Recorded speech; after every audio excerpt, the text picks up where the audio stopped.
J'ouvre maintenant la séance. So open the session. Welcome to meeting 35 of the Standing Committee on Transport and Infrastructure and Collectivities.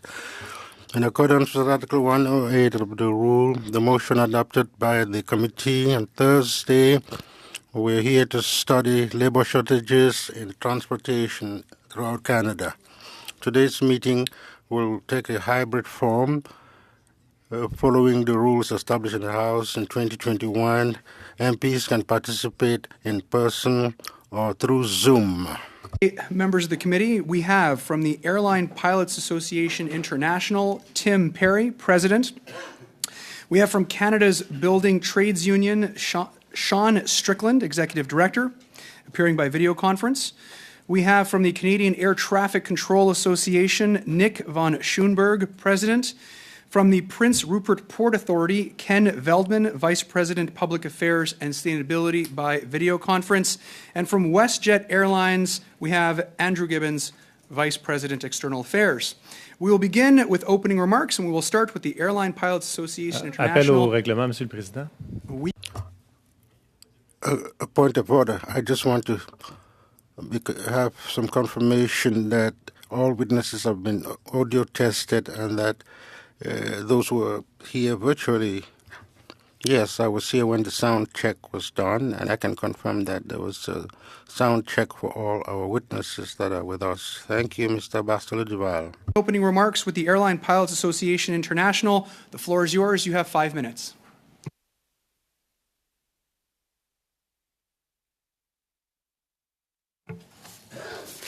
Thank you very much, and good afternoon.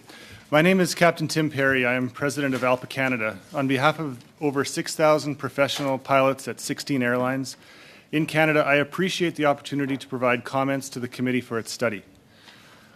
I would like to comment on the pilot profession in Canada and what the outlook is for the profession, given the alarming trend we are seeing with airlines in this country seeking to hire foreign pilots instead of Canadian pilots to fill vacancies in their flight decks. The pandemic has had a disproportionate impact on Canada's aviation sector and its workers, and it continues to be felt across the industry as it recovers, as the recovery is ongoing and demand for travel returns to pre-COVID levels. ALPA maintains that the current situation regarding pilot supply has been compounded by the government's failure to provide airlines with direct and appropriate aviation-specific COVID financial assistance in a timely manner, as was done by other countries early in the pandemic. Many airlines have also contributed to a tightening labour market due to their poor planning and management of their present workforce. The issue of pilot supply has been used as an excuse by certain airline management groups to undermine collective bargaining rights and labour standards and to deflect from other operational issues and labour shortages elsewhere in their system. Companies are simply resisting their obligation to pay the evolving market rates to attract and retain Canadian pilots. As a result, many pilots have either sought employment elsewhere in the world or have left the industry altogether.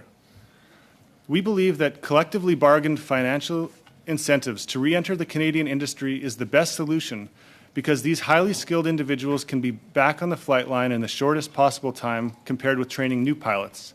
This is equally important when it comes to retaining our pilots. Further, hiring foreign pilots to address a near-term need has safety implications, something we never say lightly, because of differing and sometimes questionable standards as well as longer-term supply issues as these pilots return at some point to their home countries. When it comes to finding available Canadian pilots, we do not feel airlines are doing enough. Simply put, it is improper for airlines to characterize an attraction and retention issue as a pilot shortage. For example, some of the airlines seeking temporary foreign workers have hired over 100 pilots since the post-COVID recovery began, while only growing their total number of pilots by as little as 10 or 20. This is because of the number of pilots leaving for better jobs elsewhere. Furthermore, we must ensure that our union's collective bargaining rights are not undermined by Canadian companies relying on TFWs, foreign wet leases, and improper partnerships with foreign operators. I very much appreciate this opportunity to address you today, but to date there has been little to no meaningful dialogue between government and aviation labour organizations regarding the pilot supply issue. Since 2012, ALPA Canada has advocated for a long-term solution to address the pilot supply in Canada. Our recommendations to the government include support for flight schools to increase capacity to train pilots, ensure that access to financing for training is similar to financial assistance for students seeking other professions, and be an active participant in attracting Canadians to the industry.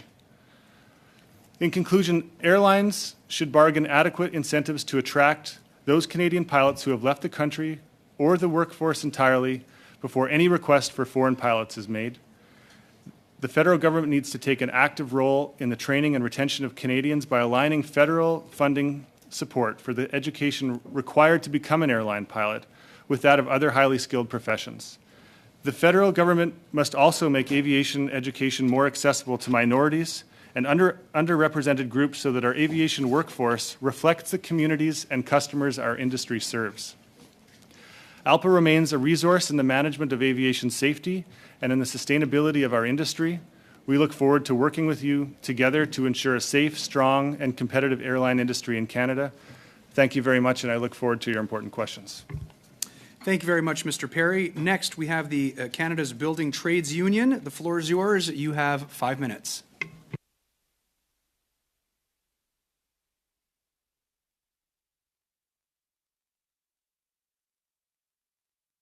Sorry, Mr. Strickland, I believe you're on mute, good sir.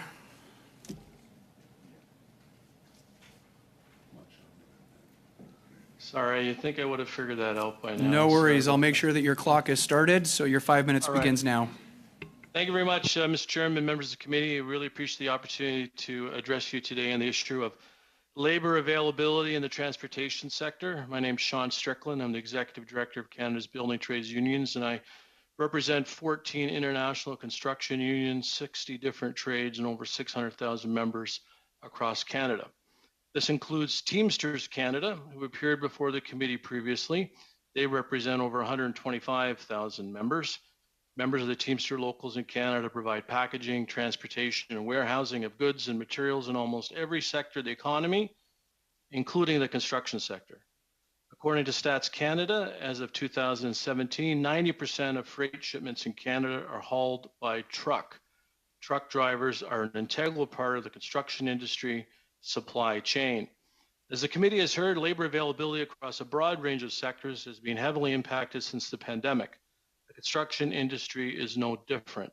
Supply chain disruptions caused by a shortage of truck drivers have caused project delays on construction projects right across Canada. This, combined with the skilled trade shortages that our unions are experiencing, the construction industry is facing many challenges. According to BuildForce, the industry is likely to be short about 29,000 workers in 2027. We need workers. Workers in construction and the trucking sector are aging, and more young workers are needed to meet demand. The median age of truck drivers in Canada is rising rapidly, and Stats Canada data also shows very high levels of job vacancies, reaching over 26,000 vacancies in Q2 of this year. Canadian Trucking Alliance estimates that by 2024, there could be as many as 50,000 job vacancies for truck drivers across the country. Many believe these trucking labor issues are due in part to poor working conditions. This includes inadequate rest areas, especially in more rural and remote parts of Canada, along with long hours with little notice of work starts and the requirements for long-haul drivers to spend significant time away from home. This makes it particularly difficult for parents to work in the industry, and especially as new generations of workers place greater emphasis on work-life balance. The trucking industry also grapples with negative perceptions. We need to value the trucking sector, and the skilled trades also struggles with negative perceptions. We need to place more value on both sectors. Recruiting, training, and retaining workers is what Canada's building trades unions have been doing for over 100 years. We have 195 training centers across the country and invest over $300 million of private sector funding into our training each and every year. Based on our experience, to address labor shortages in the transportation sector, we need to consider a multi-pronged approach. We need to educate more Canadians that the trades and transportation sectors offer professional career opportunities that are open to everyone. We need to value the professionalism, skills, training, and opportunities that these professions offer and the important economic impact they have on Canada. We need to continue to invest in apprenticeship and training through federally funded programs like the Apprenticeship Services Grant and Union Training and Innovation Program, which we are using to fund the Office to Advance Women Apprentices to get more women into the construction trades. And our industry is also using to expand training capacity. Similar approaches to workforce development could be put into place for the trucking and transportation sector. Employers and government also need to work together to upkeep Canada's labor standards and strengthen labor standards in the trucking sector to retain workers. This includes, as I mentioned, having more rest areas, supporting workers with families, and paying workers adequate wages. To further ensure Canada meets its labor supply needs today, we suggest some immediate changes to Canada's immigration policies. We strongly encourage the Government of Canada to develop a construction immigration stream to bring in skilled trades immigrants. This program could be modeled after the Atlantic Immigration Program, which has been successful in bringing in over 12,700 newcomers, international students, and skilled workers, including truck drivers. Through the Express Entry system, the government has the ability to prioritize skilled trades workers to bring more workers in faster. Earlier this year, the Express Entry program was opened up to truckers, a step in the right direction to address labor shortages. There is also an opportunity to improve and strengthen the temporary foreign worker program to support the trucking sector and the larger construction industry. Right now, the trucking sector is one of the largest users of the temporary foreign worker program. In many cases, these TFWs are often exploited. To strengthen the use of the temporary foreign worker program to support the industry's long-term labor needs, the Canadian government should return to requiring unions to be consulted prior to labor market impact assessment applications, strengthen compliance measures and penalties for bad actor employers, and change the method to calculate the prevailing wage. Additionally, to meet long-term labor needs, a framework should be established to enable unions to sponsor TFWs to gain permanent resident status. I wish to thank the committee for this opportunity to present today, and I look forward to your questions. Thank you. Thank you very much, Mr. Strickland, for your opening remarks. Next, we have the Canadian Air Traffic Control Association. The floor is yours. You have 5 minutes. Good afternoon, members of the committee, and thank you for the invitation. I'm here today as president of the Canadian Air Traffic Controllers Association, more commonly known as CATCA, representing our 1,800 members from across the country. Et avec moi, j'ai mon... And I have my Vice President, Regional Vice President, Mr. Benoit Vachon. And a professional association representing air traffic controllers employed by NAV Canada, and we consider ourselves as important stakeholders in Canada's air navigation system. We're dedicated to the provision of safe and reliable air traffic control and air travel within Canada. The air navigation system itself is a vital component of the economy and a critical link in the supply chain for Canada. I am myself an air traffic controller and have worked in a variety of units over the course of my 26-year career, and as such have experienced many of the issues I will speak about firsthand. Like other occupations in the aviation sector, air traffic controllers are currently experiencing an acute shortage of qualified people. Unlike many others, however, this situation is not new to air traffic control and has existed to a varying degree for many years. There is no singular explanation for how we got here, and there are some unique challenges facing us as we go forward. Broadly, I would break these into two areas. First, recruitment and training. There was a shortage of air traffic controllers pre-pandemic, and the severe industry contraction during COVID resulted in a further reduction in numbers and a cessation of all training by the company. The pace and strength of recovery by the aviation sector has meant that Canada is now desperately short of air traffic controllers. What many outside of our industry do not realize is that every unit or sector in air traffic control requires individual training time unique to that unit. The total training time is approximately 2 years, and in many cases more, and the qualification rate has historically been only 30 to 40%. That, combined with the general labor shortage, which presents challenges in attracting suitable candidates and an aging workforce, means that achieving the adequate number of air traffic controllers is going to be very difficult going forward. Secondly, the job itself. Air traffic control is a highly demanding 24/7 occupation with a very high level of responsibility. That places a huge amount of personal stress and strain on the men and women doing it, as well as on their families. Historical short staffing has meant that the system has always relied on a high amount of overtime by controllers to function. This has been welcomed to some degree by workers. However, we have reached a point now where there are no longer enough controllers to provide the required hours, even when they are consistently working up to the legal maximum. This is resulting in unacceptable demands on workers, as they are routinely expected to work long days with insufficient support.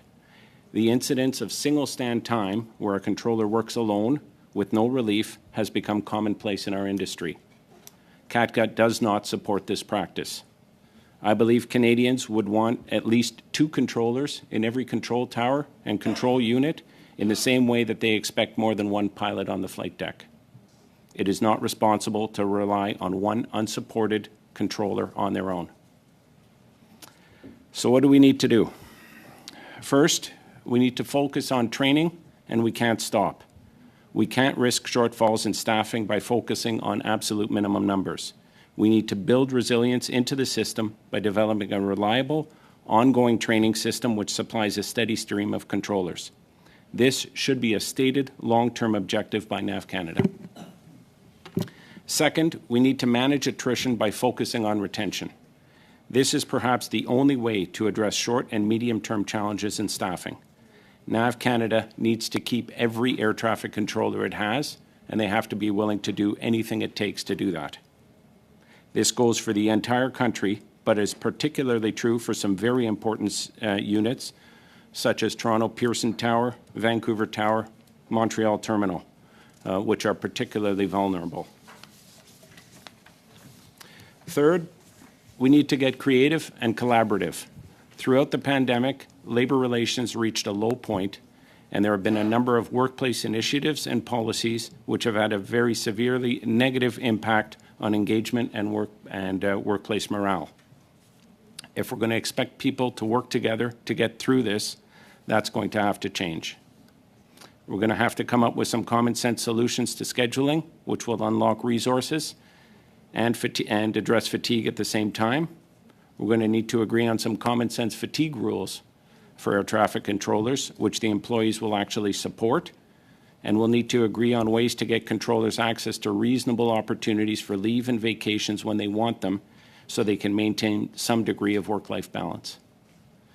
Fourth and finally, we need to develop some reliable, understandable metrics and compile data on delays, restrictions, and other capacity constraints, so that we have a measure on how we are doing as a system.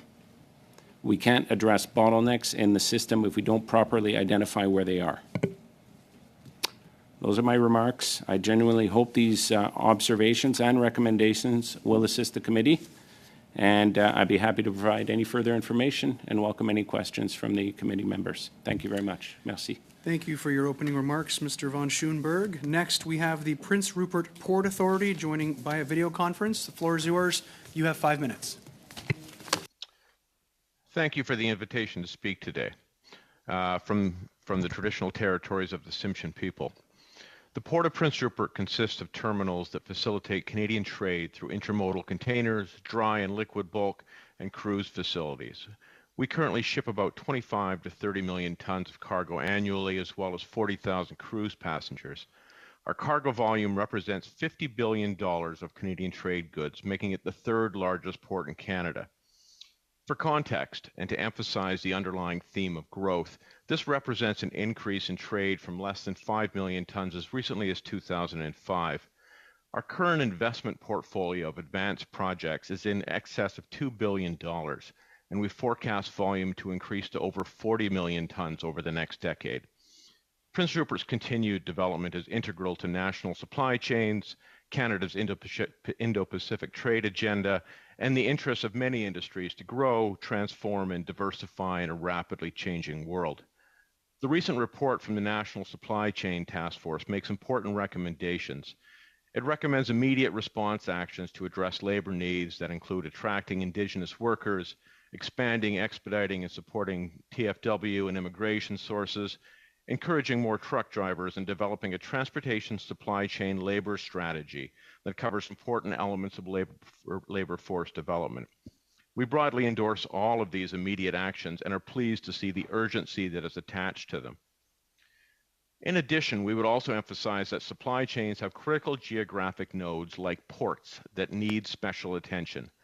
The Port of Prince Rupert is an even more unique case, a critical node within large global supply chains and in the midst of a very strong growth curve, but located in a relatively small and remote community, which makes it very different as a major trade gateway in that it does not have access to large potential labor supply like large metro areas.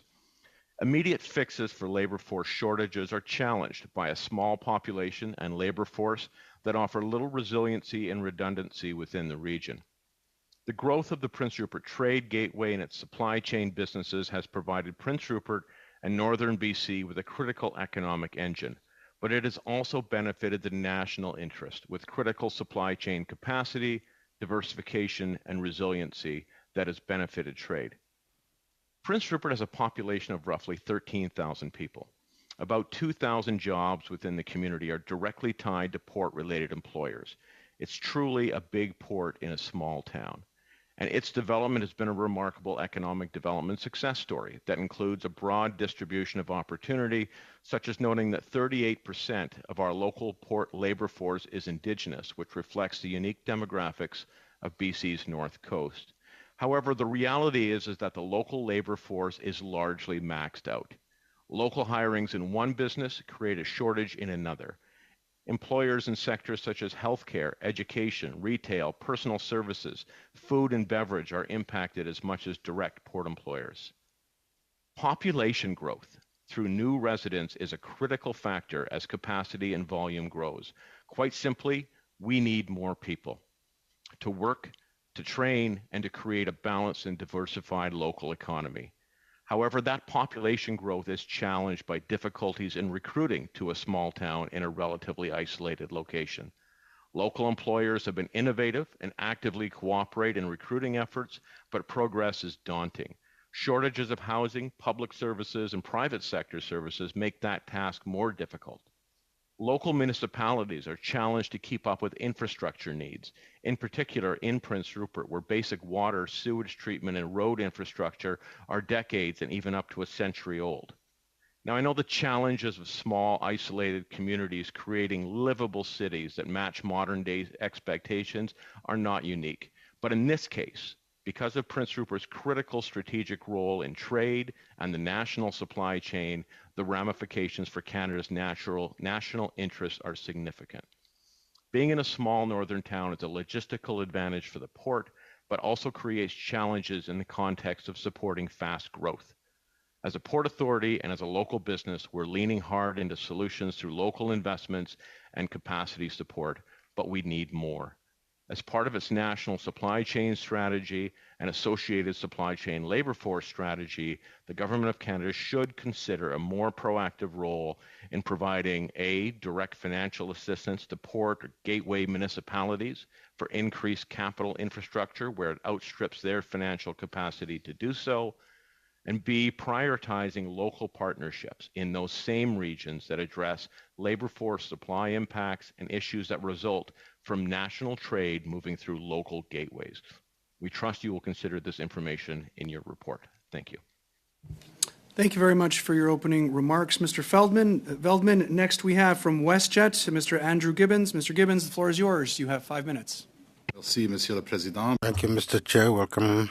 Allow me, first of all, to start by thanking the members of the committee for inviting me to appear before you to discuss how we could work together to support the transportation sector in Canada.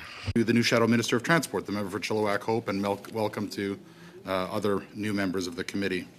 WestJet is committed to Canada, not only as a key driver and people connector, but also as an economic driver and employer.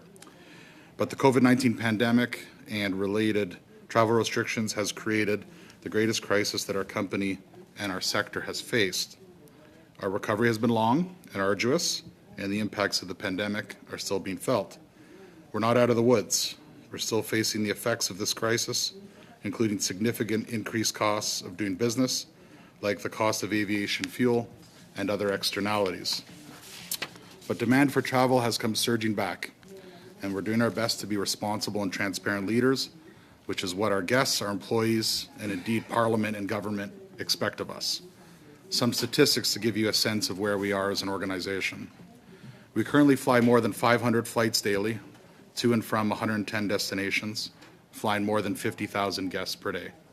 This is down from approximately 700 daily pre-pandemic flights.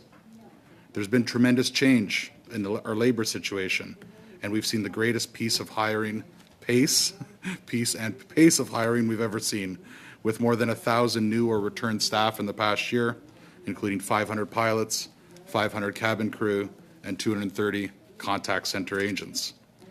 We currently sit at just shy of 10,000 employees, and pre-pandemic, we had approximately 15,000 employees. Unfortunately, the instability caused by an accordion of changing health measures and shutdowns saw many talented, long-term employees vacate our industry. This has been true of the entire travel and tourism sector, and WestJet has not been immune. The crisis in our airports this summer has brought home many key issues and priorities for everyone. We want to thank our guests for their support and their patience while we ironed out our issues that negatively impacted their travel and were of our own doing. Last summer showed how complicated it is to offer reliable travel to Canadians. So we required several agencies and skills. Traveler, it is increasingly the case that airlines bear the brunt, both financially and publicly, for system failures. I do want to give credit to the Minister of Transportation, Omar Al-Gabra, for his work to bring all players to the table during this crisis, to find solutions, and to do it in the Canadian way. We just have to look at other nations and the public fighting and arguments that happened. That didn't happen here, and it's a testament to everyone involved and his leadership. At WestJet, we're committed to acting responsibly in an incredibly challenging environment so we can keep doing what we love, serving Canadians. We were able to get through this difficult spring and emerge as the leading major carrier in Canada and one of the best in North America. Transparency is important for our people and our business. I'm happy to share with the committee that this summer we completed 98.9% of flights, with 64.7% of those arriving within 15 minutes of scheduled arrival time, all thanks to the performance of our incredible people. Earlier this month, WestJet took steps to address the issues we face by signing a memorandum of understanding with the Government of Alberta, which includes investments in labour market training programs, pilot training, addressing punitive costs of aviation jet fuel, and building our visitor economy. This agreement reflects the fact that while aviation is federally regulated, it is critical to provincial and municipal governments who are so reliant on our investments. In June, we announced our new strategic plan, which will see us grow in a stronger, sustainable way, working with communities and stakeholders across the country as we transition our investments in central and eastern Canada into more east-west flying and sun flying, while in the west we have consolidated our 787 Dreamliners in Calgary and will expand all market segments. These investments are critical at a time when we're seeing demand for travel surging back. We need planes to deliver for Canada, and our purchase of 42 737 MAX 10 aircraft will not only help us recover, it's great news for our aerospace sector and the companies and workers who build, repair, and maintain these aircrafts. Finally, our partnership with Sunwing will be of interest to committee members, and that is entering the next phase of government approvals. Our two complementary businesses will serve Canadians well. Emerging from this crisis, we believe that Canada must have greater shared accountability in the traveller journey. And what our sector needs most, especially from government, is stability and transparency as part of that shared accountability, including clear criteria and metrics for any future restrictions. Finally, I also want to acknowledge and thank our pilots and say how great it is to be here with my friend Captain Tim Perry, representing ALPA and our valued pilot group at WestJet. Thank you very much. Thank you for your opening remarks, Mr. Gibbons. Before we proceed, I just want to remind all members in the room that photos are not permitted when committee is in session. We'll begin the opening remarks today, or the opening line of questioning, with Dr. Lewis. Dr. Lewis, the floor is yours. You have 6 minutes. Thank you so much, and thank you to all the witnesses for your testimony today. I can see that your industries and the employees and staff have gone through a great deal of change, and some of it seems to be very, very painful. So I will begin my questions with Mr. Gibbons. Thank you for your testimony today. Now, in June, around June the 1st, 2022 of this year, the CEO for WestJet made a statement, and it was a public statement about the Liberal government's decision to extend the vaccine mandates. And he stated, as vaccines are not preventing the spreading of the virus since Omicron, there is no more logic to maintain it. This will also relax some of the operational challenges at the airports. Can you please describe the nature of the operational challenges which he alluded to? Sure. Thank you very much for your question. Thank you, Mr. Chair. With respect to the operational issues in his tweet, what we were referring to at that time was we were facing a series of crises across the aviation system. People were waiting for their bags. People were waiting in CATSA lineups. People couldn't get through a customs hall, all kinds of issues. And those are all well noted and documented, and we'll have lots of time to debate those. But also true at the time was, and I believe the president of CATSA said this publicly, is that there was hundreds of CATSA workers who were unvaxxed who were not yet able to come back to work. And so our chief executive and our company were simply saying at that time, it was pretty clear to us that the situation had evolved with COVID and it was time to bring these workers back, particularly because of the moment we were in and the fact that they were needed and their expertise was needed. So that's why he felt compelled to make that statement. And so the shortage of those individuals that were not able to work because of the mandates, that also created some of the operational challenges that were alluded to? There's many factors involved in that. There are many, many factors involved in that. I think that question is best placed for the central agencies who employ them. Okay. But it was our observation that it wouldn't hurt to have these individuals back at work. Are these individuals back at work now? That's a question for CATSA and the other federal agencies who are under the mandate. Your company also had strong criticism for the government earlier in the year. In around February, the government stated that there was stagnation in the approach, and it continues to make travel inaccessible and punitive for Canadians and inbound tourists. Can you elaborate on that statement? Yeah, I didn't come here to relitigate COVID, but very, very briefly, I think our observation throughout the pandemic at different junctures was the extent to which aviation was singled out in the way it was regulated. And some of this is because the federal government only regulates borders and travel with respect to COVID. And so what we witnessed was a regulatory environment and a series of public health measures around aviation that were completely disconnected from every other consumer-facing activity. So at that time and at other times, we were just making a very simple point that when it comes to putting health warnings on our product, that more justification was required, more debate was required, and more transparency was required, because at the time, again, and we are a safety business, and we've cooperated with public health authorities across the country, and the Prime Minister even applauded our leadership on helping curb the spread of the pandemic. But at that time, that was our observation, and it was held at many different times. And did you raise these concerns with government officials? Yeah, we have an excellent relationship with the government. I mean, that's the thing about airlines and the federal government, is we are extraordinary partners, and we delivered programs on behalf of the Canadian people throughout COVID, but we also had arguments and disagreements about COVID policy, and that's probably the way it should be. But of course we did. We raised them at multiple times. Thank you. My next question is for Captain Tim Perry. Now, Captain Perry, you had mentioned that there was real strain placed on pilots because of the low pay for pilots. And can you elaborate on that, and if that was the cause of why pilots actually left Canada and went elsewhere? Thank you for the question, and thank you, Mr. Chair.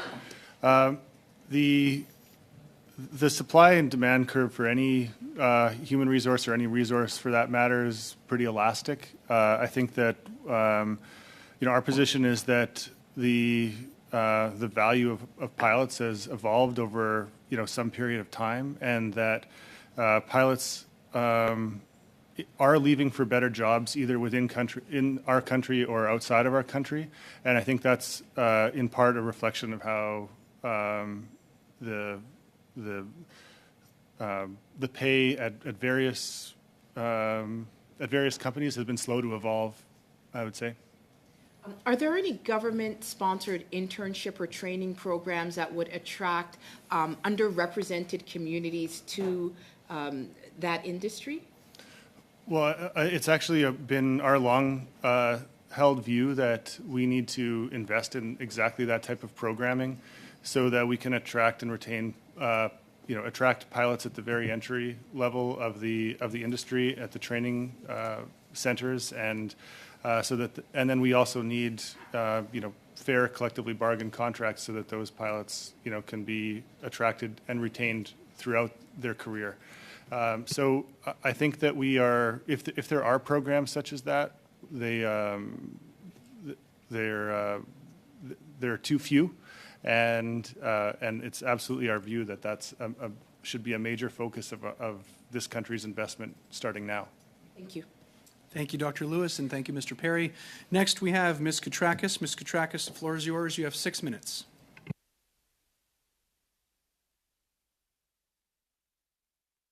Ms. Katrakis, I believe you're on mute, or your microphone is not working properly because it looks like you're not on mute.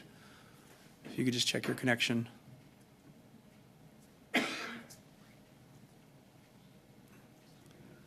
We still can't hear you, Ms. Katrakis.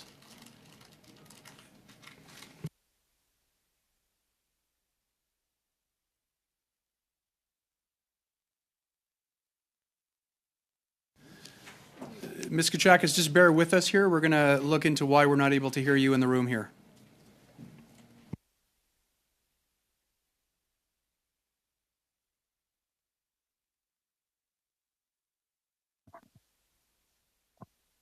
Should I continue speaking? Can you hear me now? We can hear you, Ms. Katrakis. I just want to check to see that the levels are good with our AV folks. Yeah? Okay, go ahead, Ms. Katrakis. The floor is yours. We'll restart the clock. You have 6 minutes. Thank you, Mr. Chair, and thank you to all our witnesses for appearing before our committee this afternoon on this very important study.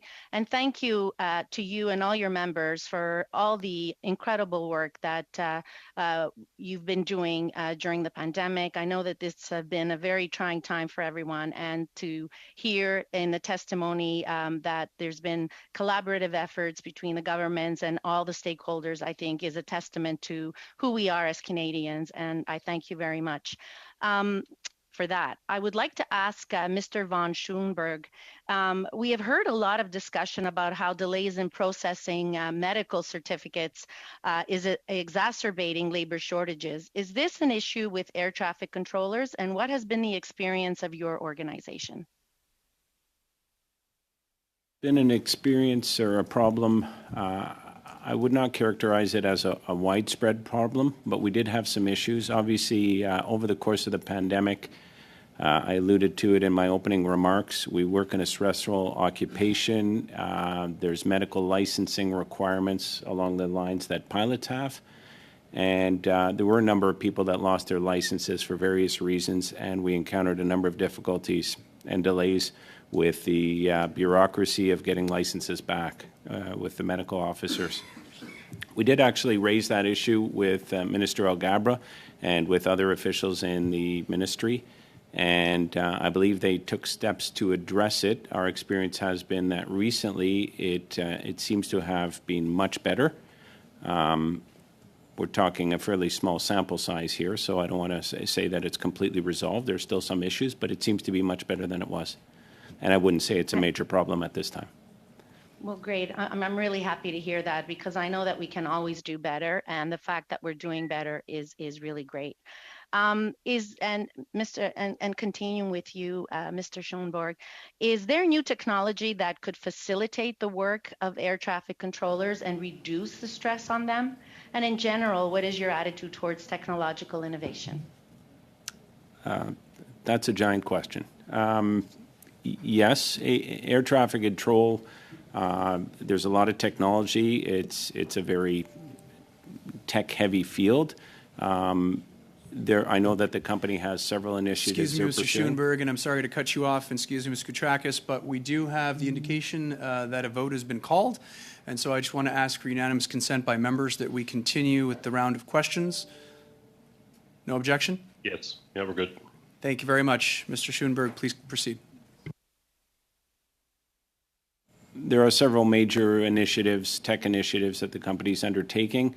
I think it's fair to say there's a lot of promise around what technology can do for our occupation, and it has in the past made it much better, easier. But at the same time, there's another side to that. We have to manage all that technology. And one of the observations I'll make is that with respect to the aviation industry, in airlines, that's a highly regulated, standardized process that all tech, the introduction of all tech goes through. And the same case isn't true for the ANSP. So that is one of the things we'd like to see addressed. We'd like to see more consideration for human factors considerations when new tech is introduced. And we would like more government involvement in terms of oversight to ensure that when new technology is brought into air traffic control, that it actually does what it is supposed to do and make the job safer and better. My sense is that at times the tech agenda is driven, it sort of takes on its own life, and it's tech for the sake of tech. And we really should be asking ourselves, what problem are we solving when we introduce new technology, and make sure that it's doing what it is intended to do. Thank you. And I'm interested in learning, and any one of our witnesses can chime in on this question, and I hope we have time, Mr. President, but how much cooperation is there between industry and unions in addressing labor shortages in each of your own sectors in a more strategic way? And how could this be fostered? Maybe I could take that to MP Koutrakis, and with the consent to the chair. In the unionized construction industry, we work hand in hand with our employers. And, if our union contractors aren't going to work, our union members aren't going to work. So when it comes to labor force development, workforce development, we have dozens of diversity programs across the country. And in many jurisdictions, our employers are part of what's called joint apprenticeship training trusts, where we work hand in hand to plan labor force requirements for specific trades in specific regions right across the country. Do I have much time left, Mr. You have 30 Chair? seconds, Ms. Koutrakis. Okay, so here's one. What are some of the wages and benefits improving in each of your industries in order to attract more workers? And if not, why not?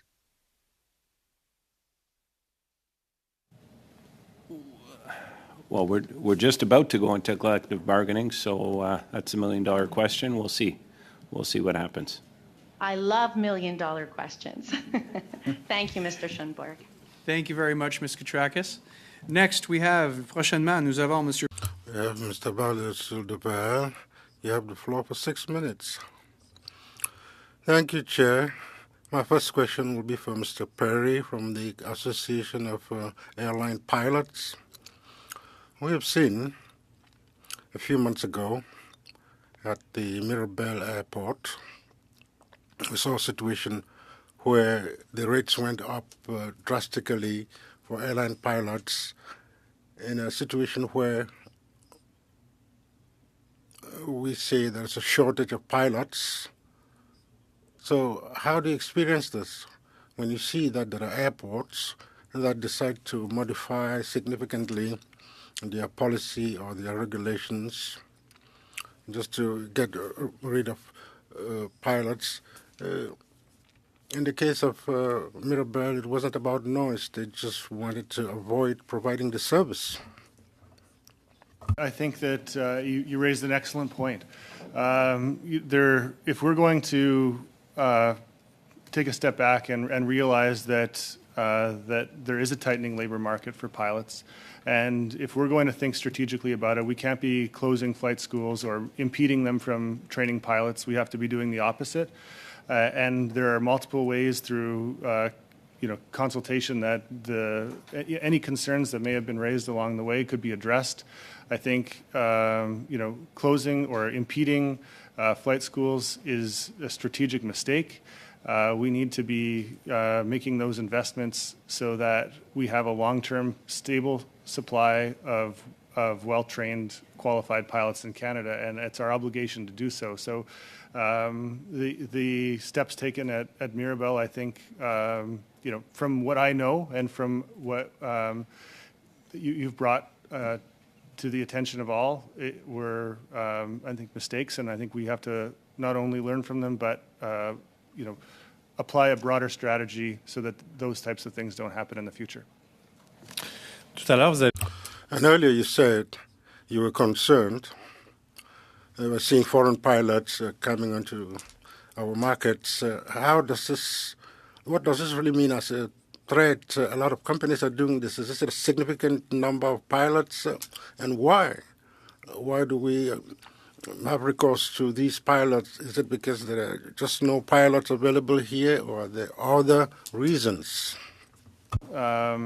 We dispute that there is a pilot shortage. I think it's an oversimplification to state it that way, and so when and I also think that bringing in TFWs comes with multiple problems. As I mentioned, these pilots are coming from other jurisdictions where we have less visibility and less confidence potentially in their safety systems and their training and qualifications. That's not a statement across the board, but it applies in some cases. Also, when a pilot comes to work as a TFW, the continuation of their employment relies specifically on their employer agreeing to continue to employ them. That fundamentally disconnects them from their union and their ability to take part in a meaningful way with collective bargaining as a member of their union, and that undermines the collective bargaining process in our opinion. Also, I believe we are sometimes taking pilots from potentially a severely depressed economy and bringing them here, which can also undermine the economic and standards and labor standards that we've established here in Canada. So I think there's three main problems that are introduced with the introduction of TFWs. Thank you. I would just like to add that what I have seen, my concern is see that pilots are highly skilled, generally well paid, and we deprive ourselves of the opportunity to use pilots from here. Now, this has an impact on our economy and on our aerospace sector. Another question, maybe for the Canadian Association of Air Traffic Controllers. During the pandemic, we saw that there were drastic service cuts in Canada, along with significant hikes in cost. And several air traffic controllers lost their job consequently, and also maybe some of the towers that were facing closure. We've seen all the reports over the summer of chaos at airports, canceled flights, delayed flights. People had difficulty traveling on scheduled times. What were the consequences of this? How has the situation evolved today?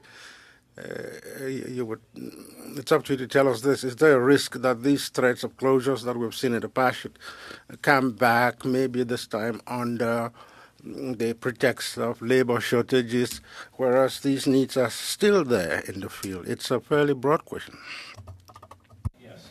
I think there are a couple of elements to that. Over the course of the pandemic, there were several towers that were being looked at for closure. That did not occur.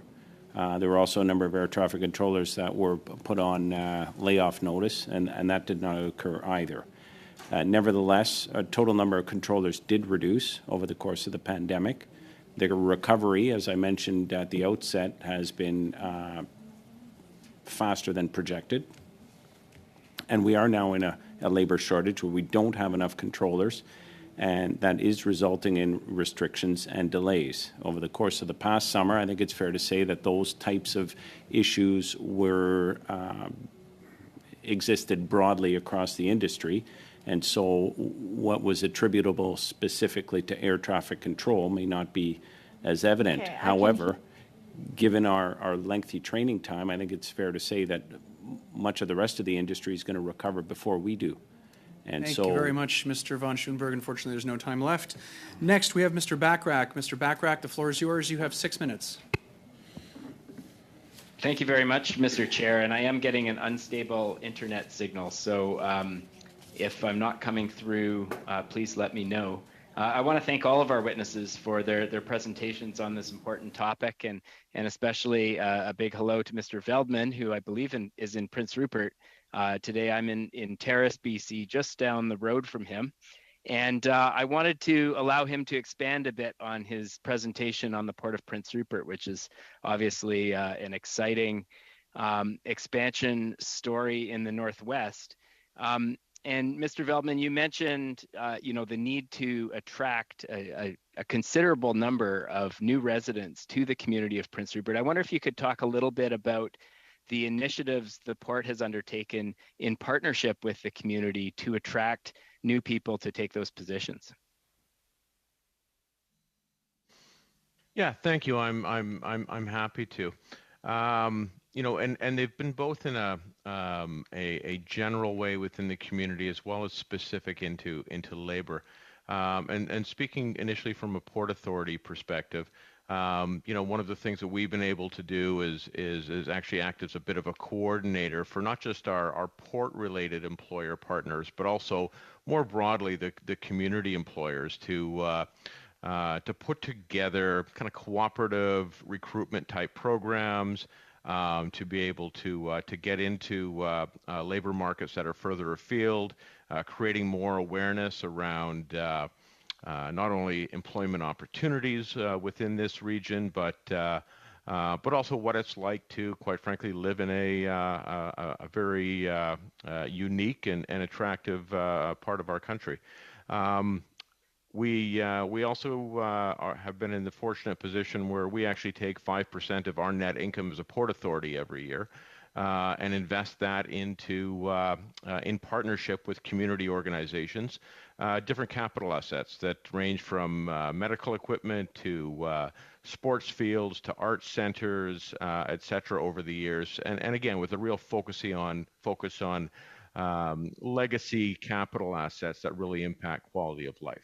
But we're also only one part of that. And certainly we've got a number of local partners, whether that be terminal operators like a DP World or AltaGas, whether that be BC Maritime Employers Association, and certainly the local labor unions that work very closely in terms of ensuring that they are offering unique training opportunities that fit this community and fit this region.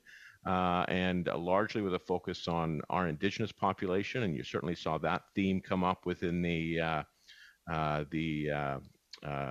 transportation supply chain workforce report, and really trying to ensure that we've got areas of our community that were underrepresented, quite frankly, in the labor force that are really getting that broad opportunity. So there are many examples of doing that. As I indicated during my presentation, our single biggest challenge is we need more people to be able to take advantage of those kind of programs, and certainly there are specialized skills within this industry, whether that be at terminals, on the water, trucking, on the rail. There's certainly specialized skills that I think we have the same challenges as many other regions of the country. But as I said earlier, in a smaller, more isolated community, it's a much more daunting prospect to be recruiting, and recruiting has to be a part of how we actually grow this community. And while we're leaning in as hard as we can collectively, It's also something that requires sometimes some bigger signals and encouragement from other partners.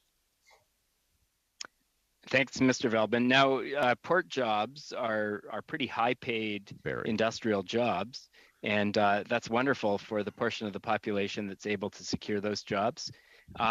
One of the things I think most of us have heard from the community is that having that high percentage of well-paid industrial jobs puts quite a bit of pressure on other parts of the economy, particularly the service economy, social services, hospitality, tourism. I know this is a phenomenon that you're well acquainted with. I'm just wondering, perhaps a bit more philosophical question, how should the federal government, local governments, how do we work together to ensure that the rest of the economy also has the labor force that it needs to function and to provide the services the community needs?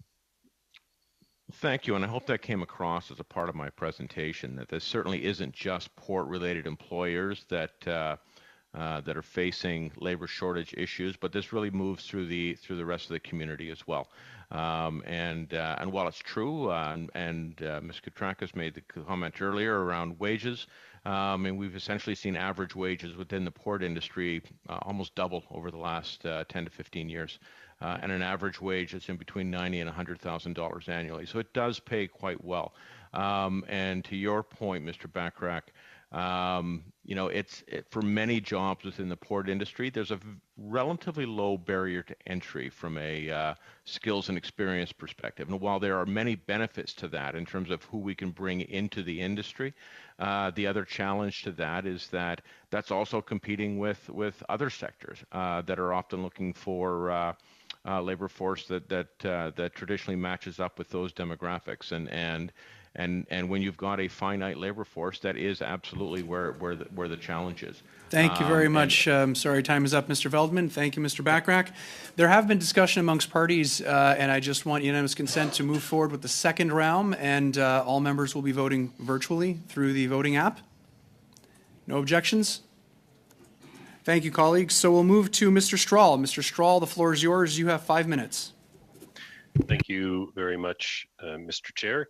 My question is to Mr. Gibbons. He spoke about instability that had been caused by, I believe it was called an accordion of regulations that were brought upon the industry as a result of the pandemic, and I agree that we're not here to relitigate that particularly, but I would like you to talk about the impact of that instability. Obviously, the airline sector was impacted first, and I would argue was let out of jail last, so had the greatest impact. The government's regulations for COVID did have the greatest impact on your sector.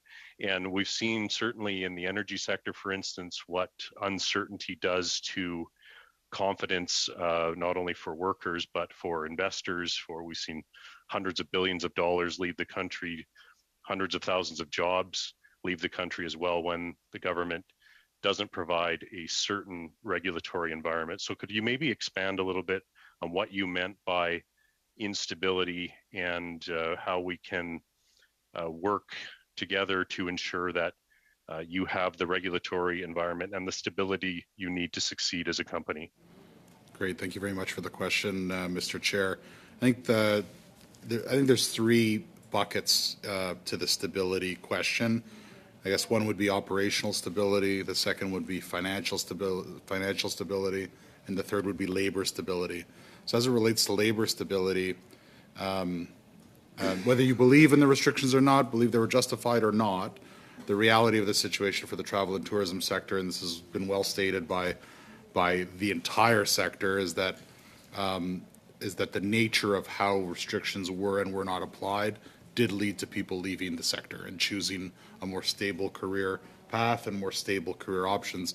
You've heard this from other witnesses here today. It's not a state secret. So what can we do about it is your question, Mr. Strahl. And I think what we can do about it is look to a report like the Lessons Learned report, which was written by 5 epidemiologists and was published and commissioned by the Tourism Industry Association of Canada, which talked about how restrictions should be in place, how important metrics are, how important it is for everyone to understand why something is being put in place and what the conditions are upon which they should be lifted. And that gets us out of this situation we've been in the last 2 years or so around cases are going up, maybe restrictions will be back, maybe they won't. So to the greatest extent possible, these doctors have been asking the federal government for that type of, we'll never have public health stability, everyone understands that, but what we can have is some public policy stability and understanding of what is required and when, and most importantly, what those achieve for the public health situation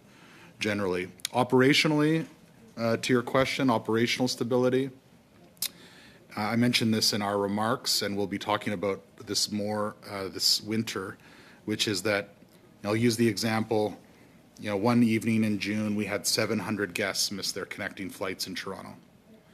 And this is not a blame game comment, it's just an observation. All of them were lined up at a WestJet counter. They were lined up at a WestJet counter looking for a hotel voucher, a food voucher, a connecting flight, what have you. There's no CBSA counter at the airport, there's no CATS, like they all end up at WestJet's counter. So I think what we're looking for as we emerge out of this crisis is perhaps some service level agreements with government agencies, perhaps a shared accountability structure where it's not just the airline that pays for compensation when your travel is disrupted. It is assigned to who is responsible for that disruption. And I think that lifts all boats and improves the overall level of service.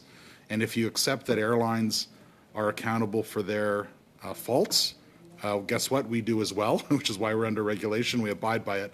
But if you accept that regulations are needed to keep airline service levels high, then I believe, and we believe, you should also accept that should be a true statement for anyone who delivers a service to the traveling public.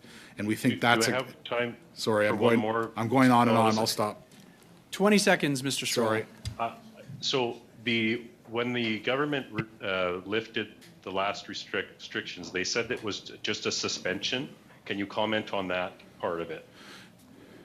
I think that's what motivated groups like the Tourism Industry Association of Canada and Perrin Beatty, the president of the Chambers of Commerce, and others to say, thank God we're through that. Thank God we're through that phase and we've moved on. But part of moving on also needs to be a lessons learned exercise and more predictable framework for how these policies get implemented again.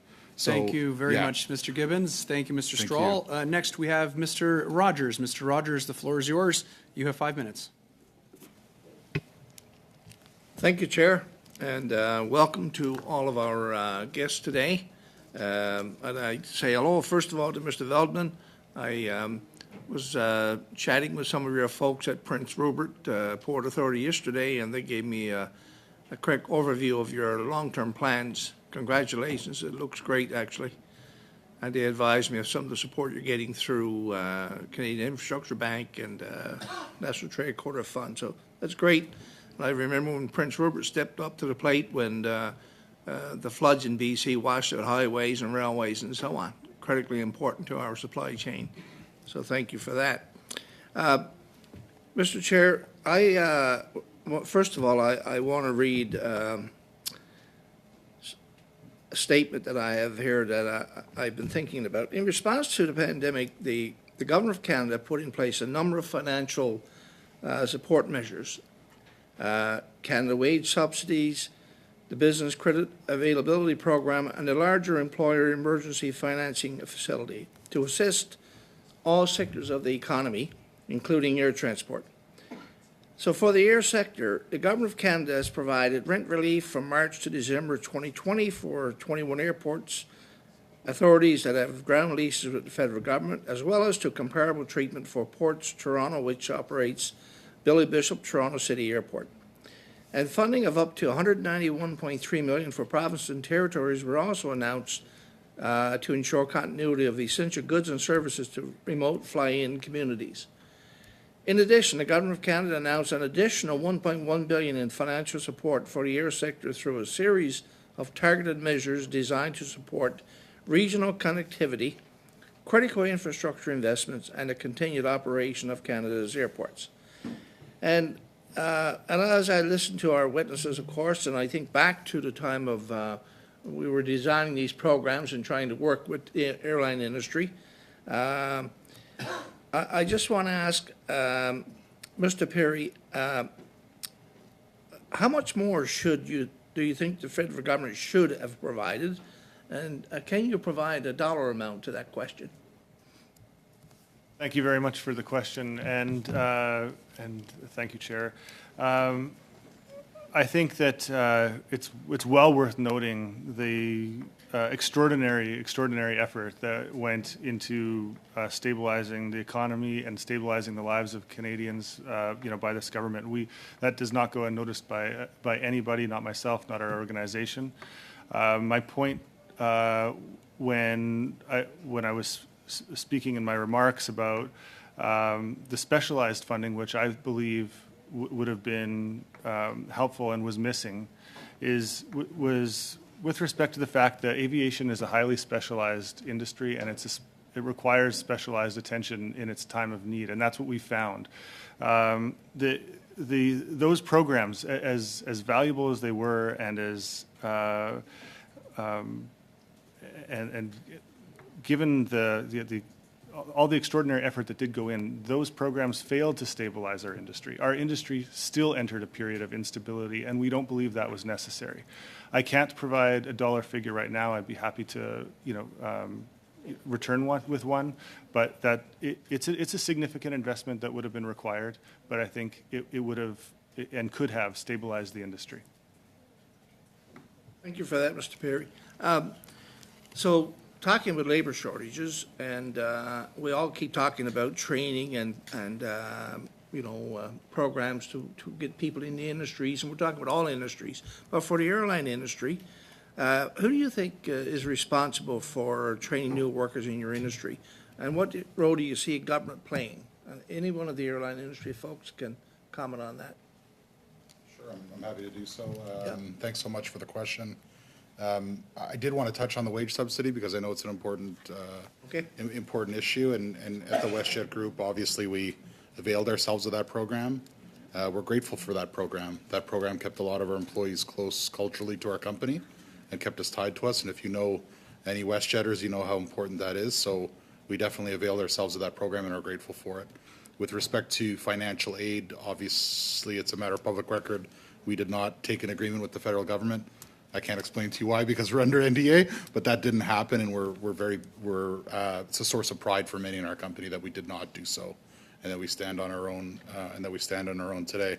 With respect to training, I think it's the same.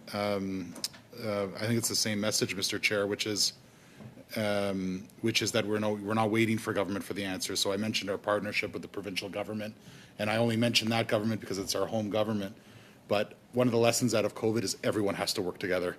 It's not just airlines, it's not just post-secondary, it's not just post-provincial, it's not just federal. But we're not sitting around waiting for answers from one form of government. We have to go out and make sure we're charting our own destiny and making those partnerships that make it happen. So that's what we're doing at WestJet. I'm happy to talk about the agreement if you like, but that's where we are. Thank you very much, Mr. Gibbons, and thank you very much, Mr. Rogers. We're going to have to suspend for the purposes of voting, and we will reconvene following the vote. So the meeting is now suspended.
We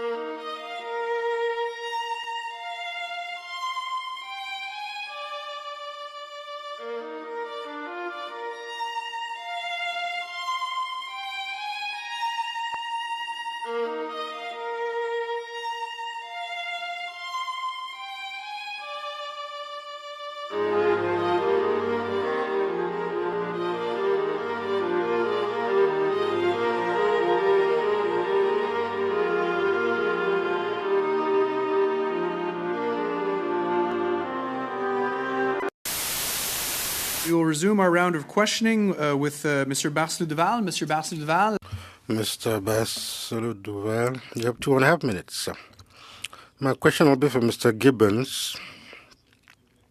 Today, the Conference Bureau published a report stating that they think the transaction between WestJet and Sunwing WestJet is acquiring Sunwing, that this could cause a drop in competitiveness and in Quebec, because that's where I'm more concerned.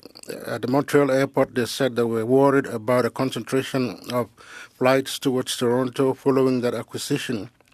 Transat said there would be a concentration, less competition created by a situation that one could describe as a duopoly. So I just want to know, what do you think about this report? And secondly, what does Quebec have to gain from this transaction? Thank you for your question. The Competition Bureau concluded some of those things. In fact, in the report, they identify 25 routes of concern.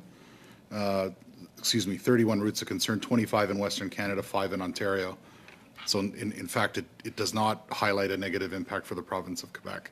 With respect to the province of Quebec, important to note that the Competition Bureau has a narrow focus on individual routes, but the comprehensive review is conducted by the Minister of Transportation, and that's the public interest review. So this is a report that feeds into that process. It's obviously not a determination. I think with respect to the province of Quebec, our own company has had some difficulty making inroads over the years, and that's one of the things we're most excited about with respect to this transaction, is that Sunwing has a head office in Laval, which we've committed to the government that we'll maintain. They have excellent services in French, which we're committed to maintain, and the Sunwing brand itself is going to be maintained. So this is not a takeover in any way, shape, or form. It is two complementary businesses coming together, and we're confident that the Minister of Transport will see that and approve the transaction. Okay. Mr. Perry, earlier I spoke about Mirabel, but sometimes people call my riding office. A pilot recently found himself in a desperate situation because he had taken all the necessary courses to have his piloting license, but unfortunately 1 year later he's still waiting for an answer from the federal government. So are these situations that occur frequently from your end, and do you think that should be part of the strategy to combat labor shortages? I think that it's important that any barrier to have a pilot enter the market or re-enter their market as an employee has to be addressed. Whether it's your pilot certificate or your medical certificate, we've seen delays, but much like my colleague at CATCA, we find that those have been improving actually. But there is still more to do to make sure that those certifications are, once there's a qualified pilot, whether it's medically qualified or technically qualified, that they're able to enter the flight deck. And it absolutely has to be part of our strategy as we address this. Thank you very much, Mr. Perry. Merci, Mr. Barcelou-Duval. Next, we have Mr. Bachrach. Mr. Bachrach, the floor is yours. You have 2.5 minutes. Thank you, Mr. Chair, and I'd like to pick up with some questions to Mr. Perry. Mr. Perry, in your presentation, you mentioned something called wet leases. Could you expand on what wet leases are and their impact on employment? Sure, thank you for the question. So a wet lease is when a company leases not only an aircraft, but a flight crew as well, and often all the associated expenses are covered in sort of a single transaction rather than perhaps leasing an aircraft and hiring a crew separately.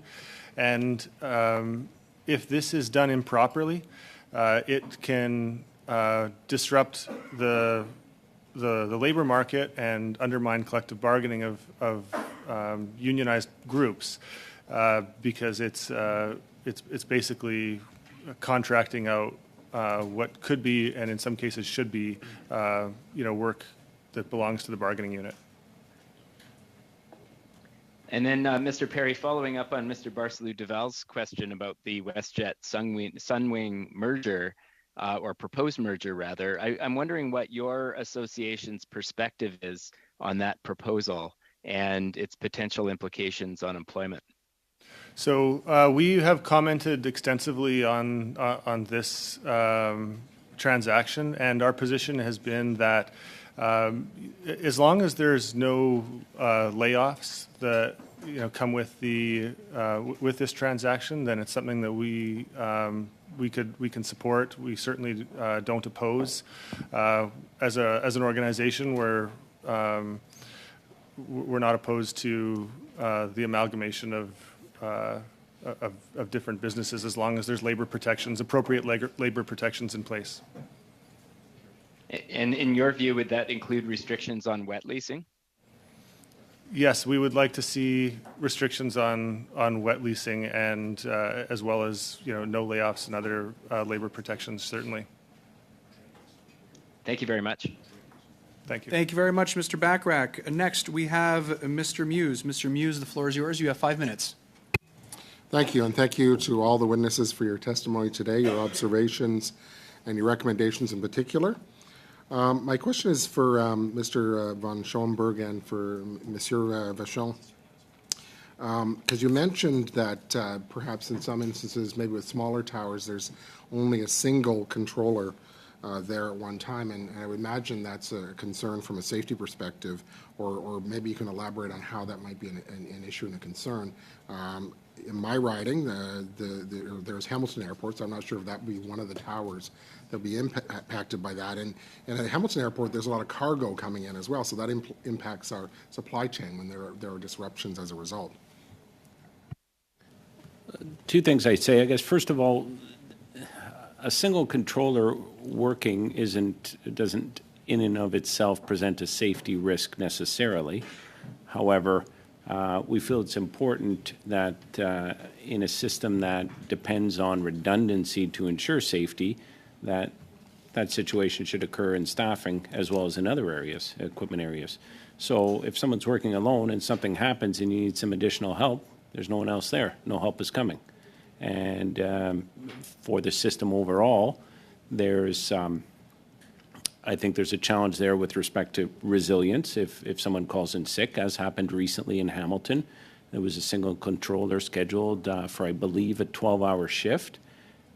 He was ill, and the tower had no choice but to close. So that's obviously not a situation that we want to see happen. And the simple solution is we need some more people. So you have more staff, you have a little bit more resilience to the operation. And in the event, from a safety perspective, something happens, that person has additional help. And in addition to that, there's a situation which occurs on occasion where a controller needs to be relieved. If something serious happens, that he's made a mistake or some sort of incident occurs, that person is supposed to be relieved from duty. And if there's no relief, that puts the company and the employee in a difficult situation of how to handle that. So looking ahead to the Christmas season and even further ahead to next summer, because obviously we're going to see, I think we've heard, we're going to see a ramp up in travel, but also, from our perspective, cargo too. The closing down of a tower because we've only got one person and they've got to go elsewhere. Are we going to continue to see these sorts of problems, or what are your concerns about staffing in that regard? I think we will see them. Our position is that the company, we're not going to be able to completely address the staffing issue by next summer. I think that's clear. I think with some creative solutions, we might be able to at least mitigate it to some extent, But I think it's unavoidable that there will be some service disruptions. Our position is that we should, for the sake of the entire industry, make those disruptions as predictable as possible instead of having them occur sort of at the last moment. And I think that would help the airlines do with respect to their planning, and it would be better for everybody. Thank you. And while I've got just a few minutes left, I suspect, if I could ask a question of Mr. Strickland. And that is, I know skilled trades are an important part of Canada's economic future, and you've certainly been outspoken on that. I know in my home province of Ontario, 1 in 5 jobs by 2025 is reported going to be in the skilled trades. And you've touched on the perceived value of truckers and skilled tradespeople and the promotion of that. And I know the Ontario government has done a lot of work on that in the last couple of years. And kudos to Ministers McNaughton and Dunlop and those that have done that, not just at the training level and the colleges level, but high schools and before that. But I think from the federal side, we've seen a lot of hot air on skilled trades and no real results or progress. So what does the federal government need to do to get its act together on this and realize this is quite a big gap? Well, I would agree with you that in the province of Ontario, which is also my home province, that the government has done a really good job in promoting skilled trades and the career options and opportunities there through largely the work of Minister McNaughton. I would disagree with you with respect to what the federal government is doing with respect to skilled trades. They have invested several millions of dollars, hundreds of millions of dollars actually, in the Apprenticeship Services Grant program, which was rolled out a few months ago, where there's incentives in place for employers to hire new apprentices. So $5,000 for an apprentice, and $10,000 of that apprentice comes from an equity-deserving group. There's also other things that the federal government has done to support the skilled trades, which, quite frankly, is a real departure from federal governments because, training, as you know, is the purview of provincial governments. And so I think the federal government has stepped up in some meaningful ways that maybe aren't as broadcast as widely as they should be. Thank you very much, Mr. Strickland. Next, we have Mr. Lewis. Wait a minute. We have Mr. Badaway. Mr. Badaway, the floor is yours. You have 5 minutes. Thank you, Mr. Chairman. First off, I want to start off with Mr. Veldman. Mr. Veldman, you made a point earlier with respect to more capital funding for strategic trade corridors. Can you be a bit more specific on the capital funding that you think are required for those trade corridors? You're on mute. I sure can, and I think that there's two different elements to this. One is from a corridor perspective. As we see increased volume move through specific corridors, and I'll speak to the northern BC Alberta corridor that's associated with us. As we see growth in traffic, as we see communities and largely smaller communities in this region grapple with growth and sort of long-standing infrastructure challenges, the ability to attract population, the ability for those communities to continue to be comfortable with economic growth, that really takes a strategic focus to ensure that public sector, private sector, local government, and local community challenges are all considered from a corridor perspective. And if you don't have corridor strategic views, visions, and lenses to look at that going forward, it challenges the nature of the growth of supply chains and the needed investments that we need to get into it. When we look more specifically on a community level, and I'll use Prince Rupert as an example, you've got a community that has come through some difficult economic times over the last few decades. You see an industry that is very much growing that community, and the ability for those local governments to really deal with the livability of their communities, to make them communities that are very conducive to growth and new residents. They need to be able to get past some really basic infrastructure challenges. And the reality is that really needs senior government support. Thank you, Mr. Veldman. To Mr. Gibbons, you mentioned the partnership with Alberta. Can you explain a bit about what's happening in Ontario and what's the challenges with respect to trying to establish the same kind of partnership in Ontario?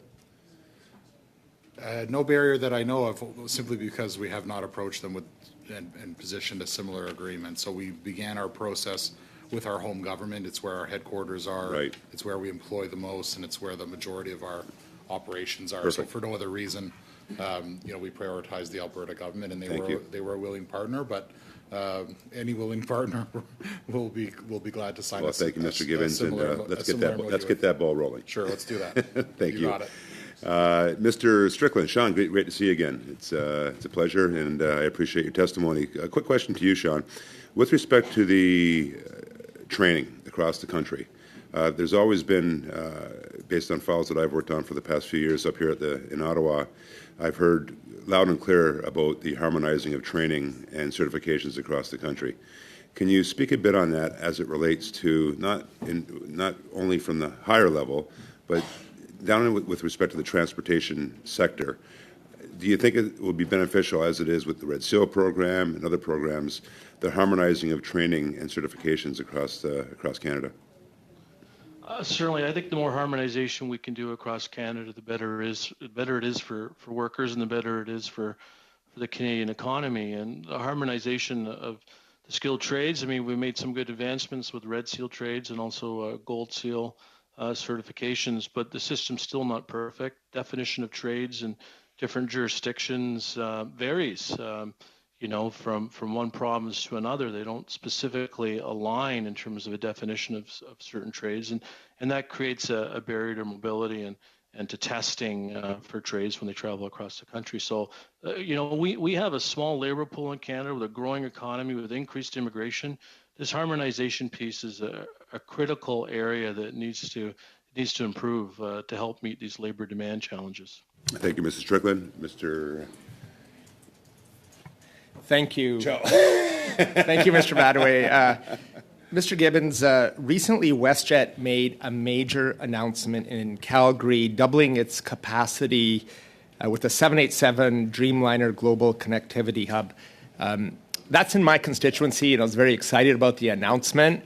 What's the investment, and how many jobs will be created for Calgarians? Thank you very much for the question. Thanks for your support of the announcement.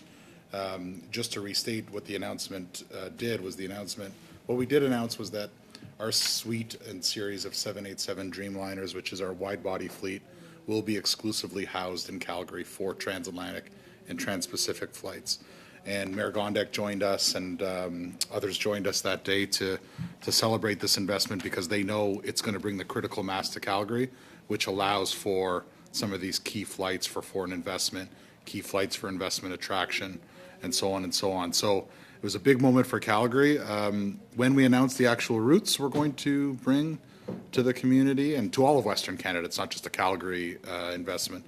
It is for all of Western Canada. I think people are going to be very, very, very, very happy. With respect to, I'll have to get you the specific economic impact numbers that we commissioned for the report, but generally speaking, to a 50% increase in our capacity in Calgary by 2028 is the largest investment and bet we've ever made on a community. And we're very, very confident that that's going to work out very well, and so is the community you represent. Thank you. Thank you very much, Mr. Chahal, and thank you very much, Mr. Gibbons. That concludes the questioning for today. On behalf of all committee members, I would like to thank all of our witnesses for their testimony and contributing to this very important study for all Canadians. With that, the meeting is adjourned. Thank you very much.